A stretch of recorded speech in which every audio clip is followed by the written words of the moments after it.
Hey y'all, as you know, her complexion and brows are already done off camera. Um, I'm going to be creating a little impromptu look. This video will definitely be a learning experience for me and you because as I was editing and watching the playback, I learned some things about the way that I apply some things and some stuff that I could have done differently. So sit back and let's enjoy it. Right now, I'm going to be putting on her crease color. I did not base her lids first. As you can see, I had started out with the e.l.f. brush, and then I wind up switching to the Bdellium tools because my Bdellium tools blending brush is a lot looser and fluffier than the e.l.f. brush, and I did not want that color to be concentrated in one area. I wanted it to be diffused, so I switched my brushes. So that's something to take note on when you are picking brushes to blend. Now I'm going to be going in with my Shany Cosmetics eyeshadow. I think this is like a mauve champagne kind of color almost. And I'm packing it on with my packing brush. And you'll be seeing me doing swiping motions as well when I get to her crease, because I want to be able to diffuse this color into her crease also. When I am applying this color, I did go back into the palette and I sprayed my brush with Fix Plus, and that helps to make the eyeshadows look more pigmented when they dry down. So I wanted to pack it on first to see what it would look like, and then I went back in and dampened my brush and then dipped it into the, well no, I dampened my brush after I put the eyeshadow on and I just packed it back on there. And I am still doing the sweeping motions when I get to her crease. When you blend in the crease as you're applying the color, it helps for everything to blend together for more of a gradient effect if you don't want like any lines showing during your application.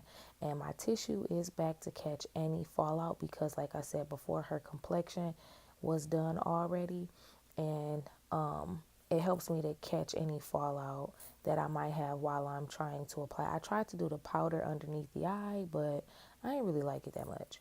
So I'm just going. So I went back in with my palette, and it's like a medium toned purple or mauve color. I don't know what color it is, but with my blending fluffy brush, and I put it on the outer part of her eyes. Always keep a clean brush that you can have nearby to dust off any fallout that may fall out, because it helps to have something that doesn't have anything on it to dust it off. I feel like I said those words a couple different times.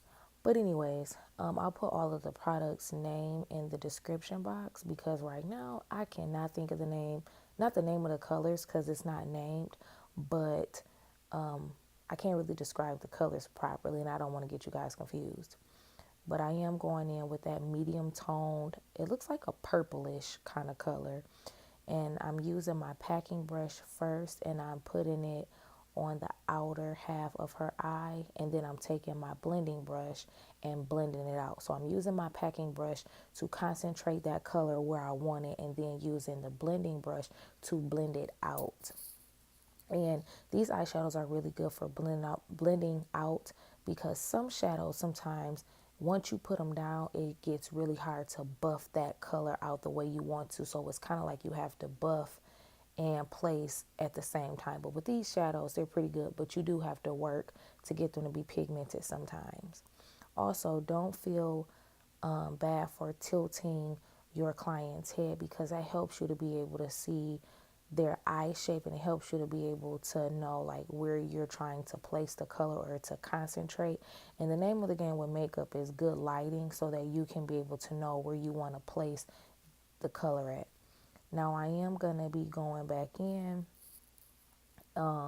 with a deeper color. So as I'm working on her outer corners of her eyes and her creases, I just keep going to the next darkest shade to create the depth in her corners like I want it to be. My mom always told me it goes light, medium, dark, and that's how I always remember to place the eyeshadow. It'll be a light on the lid, medium in the crease, and then dark on the corners, and that just helps you until you can be able to get your own thing and your own rhythm down pat. And when I did get into the darker color, like it was like a dark deep burgundy, I did just concentrate it only in the corner. I am going to be relining her eyes with a liquid liner. Sometimes if you don't put the eyeliner on the top thick enough, you have to reapply it after, which is nothing wrong with that. With her complexion, I did do a lot of, trying to even it out because when I first put it on, it looked really warm. So I was just kind of, trying to fix it. So her under eye, I used the same Shany Cosmetics 7-piece masterpiece kit with the dark green underneath her eye just for a pop of color. I lined her waterline with MAC Swamped, and then I took a pencil brush by Bdellium Tools also and sprayed it with some Fix Plus, and I lined her eyes.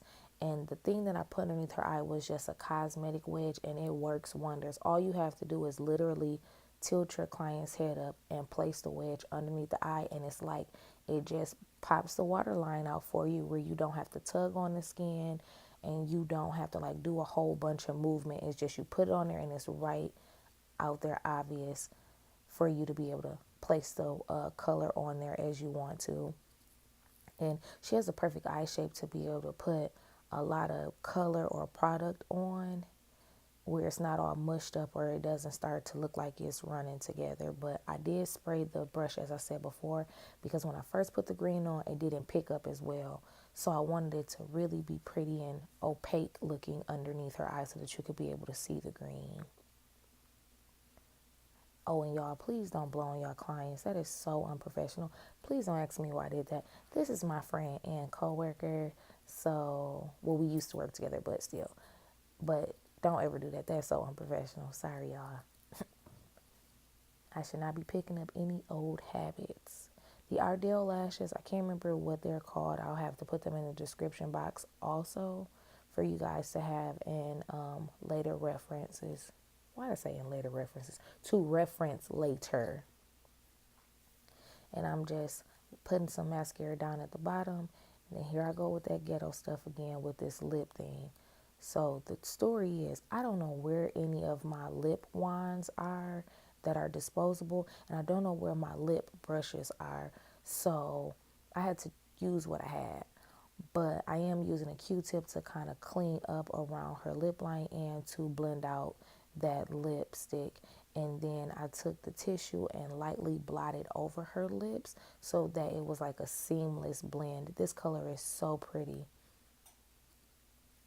Hope you guys enjoyed this tutorial, and I'll be back next week. Have a good day. Bye.